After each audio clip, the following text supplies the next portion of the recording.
we're going to start coding using the W3 Schools interface.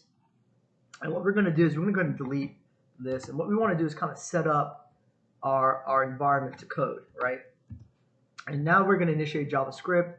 When you see this, you should get nothing. Now, to initiate JavaScript, what you want to do is you want to go ahead and you want to go ahead and type in the following script, right? And then here, script. Now, your script is always at the bottom, always at the bottom.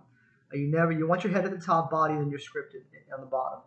So here, when we start typing our JavaScript, we can just go ahead and do this, kind of minimize what we need to kind of save space, because I really don't want to do long code on a video. Okay. And maybe want to just minimize the window a little bit, kind of go and make it go down so we can kind of see the whole page, so we can see everything. So the first thing we want to cover is obviously comments, right? So comments are two ways. I can comment this way, okay? This is a comment in JavaScript. In HTML, okay, you want to compare comments. This is a comment in HTML, okay? And this is a comment in CSS. When we have a CSS, we just basically have a style that basically initiates our CSS. Sorry, let me go back. Okay, and that's our style, just like that. So what we can do is now we can say, well, this is our comment in CSS. Okay, and we can just run it. And obviously, there's no effect in the code. Okay, just kind of know that, and then the next step is to print. So when we understand print is we covered comments. Now we just want to print something. So how do we print something? Let's get rid of all this. You don't really need this. I'm going to delete it just like that. I'm going to delete all this. It's not really necessary. Okay. And here. All right. So let's focus on our script tags. I'm sorry. Let's get rid of the style tag. And let's start with the script tag. Okay, so what we want to do is in our comment, our second way to comment is double slash for a line. So this is a section, like a section comment, okay? And this is, again, our line comment, okay? So if you want to take out a line, you're going to do that. So we just get started. First thing we want to do is always declare variables, right? So this is called variable declaration. We hit var x comma y, right? And then one of the things we want to do is we want to go ahead and start printing, right? So how do we print? So the first way to print, and I want to just go write this, is first print method 1 is we're going to go ahead and print document.write, right? And we can write JS print 1, just like very simple. Basically, we're just kind of following this, right? JS print 1, my name is Bob. Okay, and what we can do is we can go and close this tag and do it this way, right? So we can go and close, I'm sorry, not the tag, but the parentheses. And you see it just comments over. Okay, now if we're not getting the screen we want, we can always minimize it and can still see it here.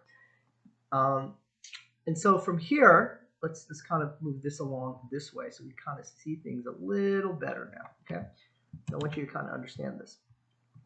So when we run it, you get print my name is Bob, right?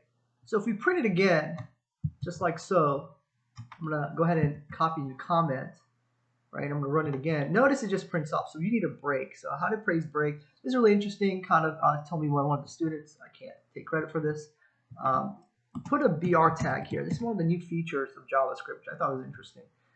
This really helps. So now what happens is now you can go ahead and move to the next line off the break. So after every FBR, you want to do after every print line, right? Or every print statement or document.write statement, you want to hit BR. So what's another way to write this? Okay, so there's a second way to write this. Well, we don't have to write it this way. We can just do this way. My name is Bob. Okay, now what we can do is go document, print method 2 is document.write JS print 2. Okay, and then what we can do is we can concatenate the value. So what we can say is, okay, I can hit plus x. So when I hit a plus x, now it's going to print what? My name is Bob here, JSPrint2. Probably need to put an extra space here, just like that. There's your space.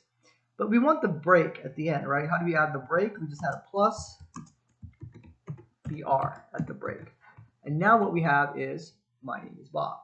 Well, what's another way to do this? So there's different ways to do this. We can just do this, right? We can say, okay, well, what about JSPrint3? And here, when we do that, so we can say, okay, print method 3. Okay, and now we can do document dot write. Okay, we can do y plus x plus br and break it. And so now we have our code here. So we hit print. Okay, that didn't work. Where did we go wrong? Made a mistake somewhere. Okay, so here, take it out, it's running. We have a break, x plus break. Okay, we have that. Document.write, JSPrint3. That's interesting. Okay, so take this out. Let me, take this out real quick. Okay, it doesn't like y for some reason. So let's take this out. It's probably temperamental, right? And then go here. So these are the two ways to print. In the next video, we're going to show you the third way. Okay, so run, you're fine.